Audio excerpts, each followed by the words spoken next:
My name is Sarah. I am 28 years old. I live in a small town near the sea. I can hear the waves from my bedroom window. Sometimes I open the window and just listen. The sound is calm. It makes me feel safe. I work at a flower shop. I arrange flowers every day. Roses, lilies, tulips. I love the colours. I love the smell. The shop is on a quiet street. Not many people come in. But I like it that way. Quiet is good. Quiet doesn't hurt. I live alone now. I have a small apartment, white walls, a blue sofa, a wooden table. I drink tea every morning. I sit by the window. I watch the sky change colours. I think about things. About the past. About him. His name was Alex. We were together for 3 years. He was my first love. My only love. He had dark eyes, a soft voice. He made me laugh. He made me feel special. He made me feel alive. But then he left. One day, he just said he needed space. He said he wasn't ready. He said he needed to find himself. He didn't ask me to wait. He didn't promise to come back. He just left. That was 2 years ago. For a long time I couldn't breathe. I couldn't eat. I couldn't sleep. I cried every night. I looked at my phone every hour. I waited. I hoped. I believed he would come back. But he didn't. Slowly, the pain became smaller. It didn't go away, but it became quiet, like a scar, still there, but not bleeding anymore. I stopped waiting. I stopped hoping. I learned to live again. Where are you listening from? Tell me in the comments. I'd love to know. Every morning I wake up at 6. I make tea. I sit by the window. I write in my journal. Writing helps me. It clears my mind. It makes me feel lighter. Today I wrote this. I am okay now. I don't cry anymore. I don't wait anymore. I am learning to be happy alone, and that's enough. I closed the journal. I finished my tea. I got ready for work. The walk to the flower shop takes 15 minutes. I like walking. I look at the trees. I listen to the birds. I feel the wind on my face. It reminds me that I'm still here, still alive, still moving forward. When I arrived at the shop, my boss, Mrs. Green, was already there. She is a kind woman. She is almost 60 years old. She has grey hair and warm eyes. She treats me like a daughter. "Good morning, Sarah," she said. "Good morning," I said. "You look peaceful today," she said. I smiled. "I feel peaceful," I said, and I meant it. The morning was quiet. Only 2 customers came in. I spent most of the time arranging flowers. I loved doing this. Choosing colours, cutting stems, making something beautiful. It made me feel calm. Around noon the door opened. I heard the little bell ring. I looked up, and my heart stopped. It was Alex. He stood there, at the door, looking at me. He looked the same. Dark hair, dark eyes. But he looked thinner, tired, older. I couldn't move. I couldn't speak. I just stared. "Sarah," he said. His voice. I hadn't heard it in 2 years, and now it was here, in front of me. "Alex," I said. My voice was shaking. He walked closer. I didn't know you worked here," he said. I swallowed. My hands were shaking. I hid them behind my back. "I've worked here for a year," I said. He nodded. He looked down. Then he looked at me again. "You look good," he said. I didn't know what to say. "Thank you," I said. Silence. It was so loud. "I'm back in town," he said. "I moved back last week." My chest felt tight. "Why?" I asked. He looked at me. His eyes were soft, sad. "I needed to come home," he said. Home. That word hurt. "Okay," I said. I didn't know what else to say.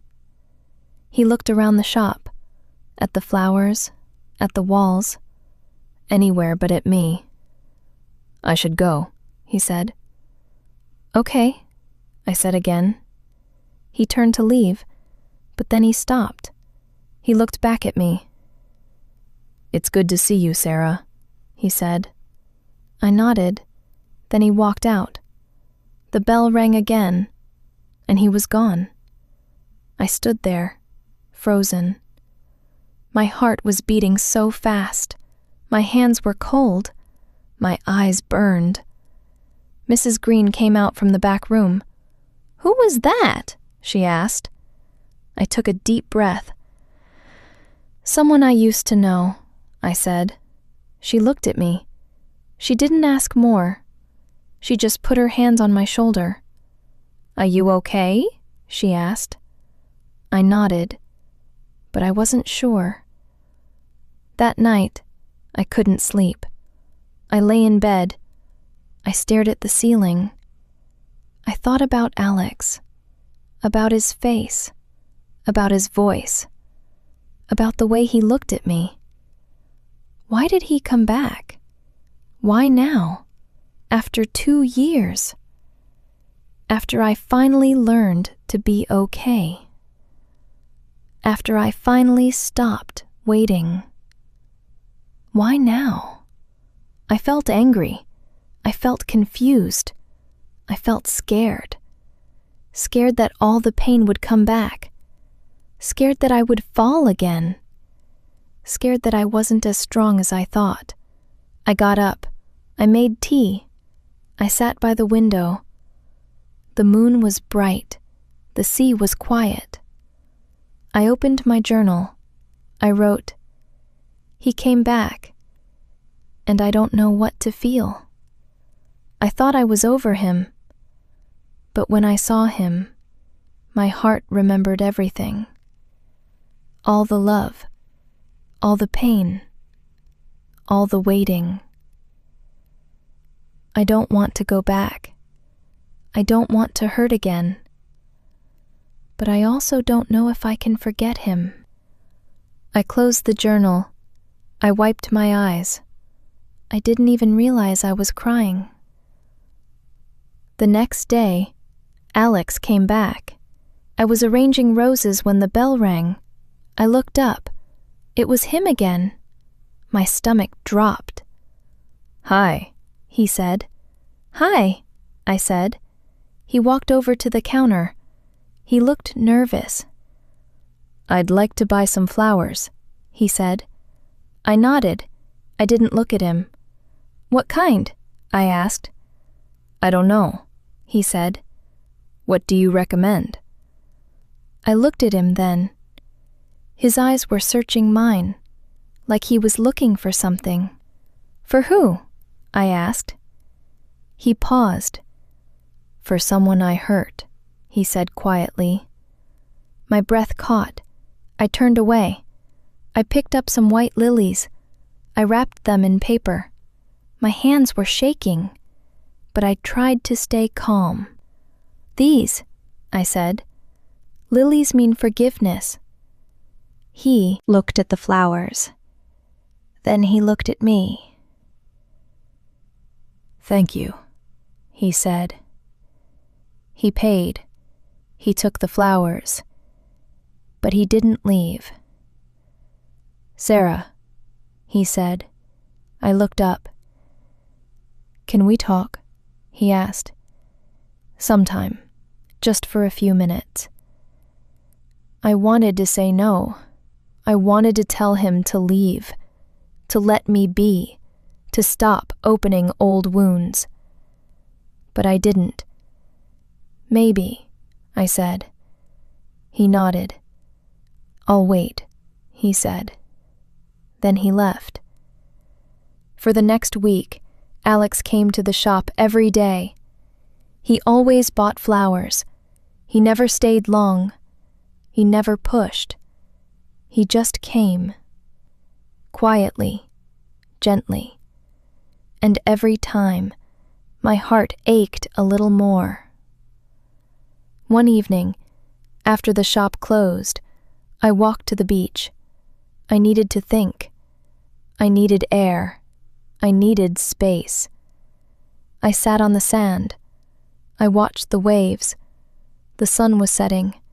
The sky was pink and orange. It was beautiful. But I felt heavy. I heard footsteps behind me. I turned around. It was Alex. "I'm sorry," he said. "I saw you walk this way. I wanted to talk, if that's okay." I looked at him. I was tired of running, tired of hiding. "Sit," I said. He sat beside me, not too close, but close enough. We didn't speak for a while. We just watched the waves. Then he spoke.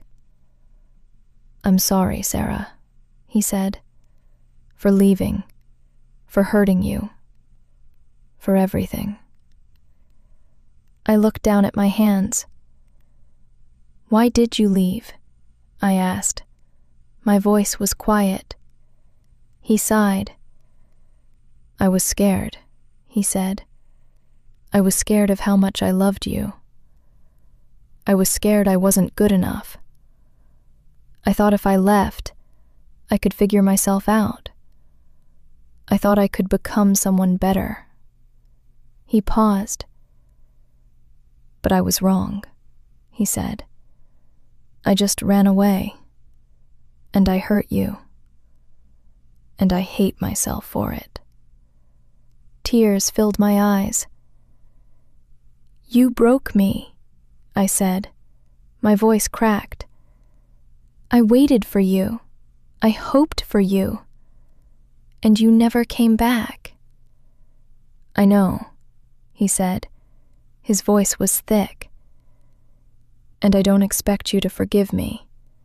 I just needed you to know that I'm sorry, that I never stopped thinking about you." I wiped my eyes. "Why did you come back?" I asked. He looked at me. "Because I realized something," he said.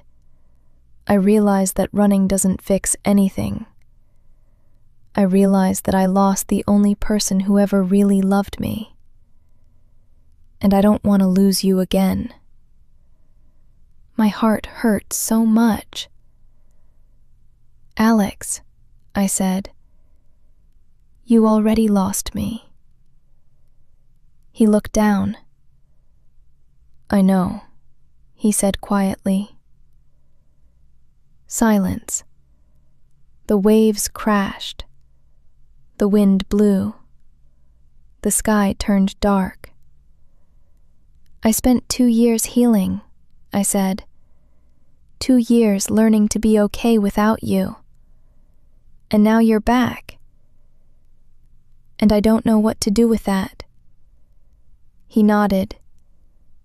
"I understand," he said. "I'm not asking you to take me back. I'm not asking you to forgive me. I just wanted you to know the truth." He stood up. He looked at me one more time. "I hope you find happiness, Sarah," he said. "You deserve it." Then he walked away. I sat there alone, watching the sea, feeling everything and nothing at the same time. That night, I couldn't stop thinking. I thought about Alex, about us, about love, about pain. I thought about the girl I was 2 years ago, the girl who waited, the girl who cried, the girl who couldn't let go. And I thought about the woman I am now, the woman who learned to be strong, the woman who learned to be alone, the woman who learned to love herself. I opened my journal. I wrote. He came back, and he said sorry. And part of me wanted to run to him, to hold him, to forgive him. But another part of me knows the truth. I don't need him anymore. I already survived without him. I already rebuilt myself. And I'm proud of that. Maybe love isn't about going back. Maybe it's about knowing when to let go. I closed the journal.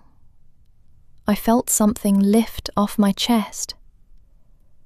Peace. The next morning, I woke up early. I made tea. I sat by the window. The sky was clear. The sea was calm. I felt different, lighter, free. I went to work. I arranged flowers. I smiled at customers. I felt like myself again. Around noon, the bell rang. I looked up. It was Alex. But this time I didn't feel afraid. I didn't feel pain. I just felt calm. "Hi," he said. "Hi," I said. He walked over. He looked different too, more at peace. "I wanted to say goodbye," he said. I tilted my head. "Goodbye?" I asked. He nodded. "I'm leaving town again," he said. "I got a job in the city. I'm moving next week." I felt something, but it wasn't sadness. It was relief. "That's good," I said, and I meant it. He smiled, a small, sad smile. "I'm glad I got to see you," he said, "even if it was just for a little while." "Me too," I said. He looked at me, really looked at me. "You're going to be okay, Sarah," he said. "You're stronger than you think." I smiled. "I know," I said. And I did. He reached into his pocket. He pulled out a folded piece of paper. He put it on the counter. "This is for you," he said. "You don't have to read it, but I wanted you to have it." I looked at the paper, then at him. "Thank you," I said. He nodded. Then he turned and walked out. The bell rang, and he was gone. This time, I knew it was forever. After work, I sat on the bench outside the shop. I held the paper in my hands. I stared at it for a long time. Then I opened it. It said, "Sarah, I will always love you, but I know that's not enough. Love isn't just a feeling, it's a choice. It's showing up. It's staying. And I didn't do that. You deserved better. You still do. I hope you find someone who stays. Someone who chooses you every day. Someone who doesn't run. Thank you for loving me, even when I didn't deserve it. I'm sorry, and I'm proud of you. Alex." I folded the paper.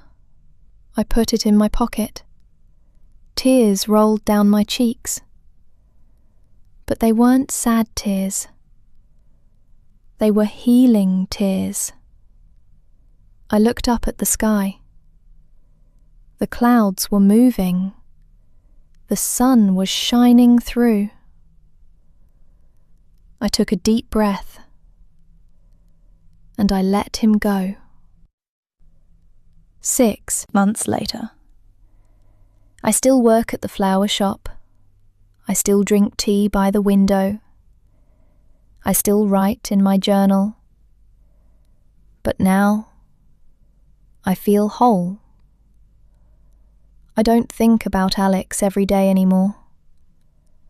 Sometimes I remember him.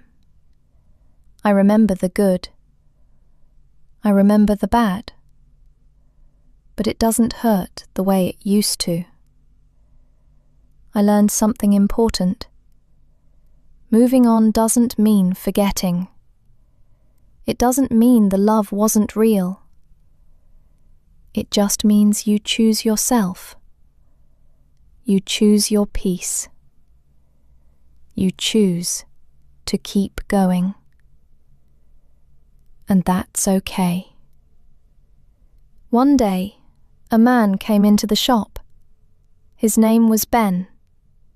He had kind eyes, a warm smile. He bought flowers for his mother. We talked for a while. He made me laugh. He asked if he could come back. I said yes. I don't know where it will go. Maybe nowhere. Maybe somewhere. But I'm not afraid anymore. Because I know now that I'm okay on my own. And if someone comes into my life, it won't be to complete me. It will be to walk beside me. And that makes all the difference. So here's what I want to tell you. If someone comes back after you've moved on, it's okay to feel confused. It's okay to feel pain. But remember this. You didn't heal just to go back to what broke you. You healed because you're strong. Because you chose yourself. Because you deserve peace. Moving on doesn't mean you didn't love them. It means you loved yourself more. And that's the bravest thing you can do. Sometimes, the right person is the one who lets you go. And sometimes, the right choice is to let them go too. Thank you for listening to this story. If it touched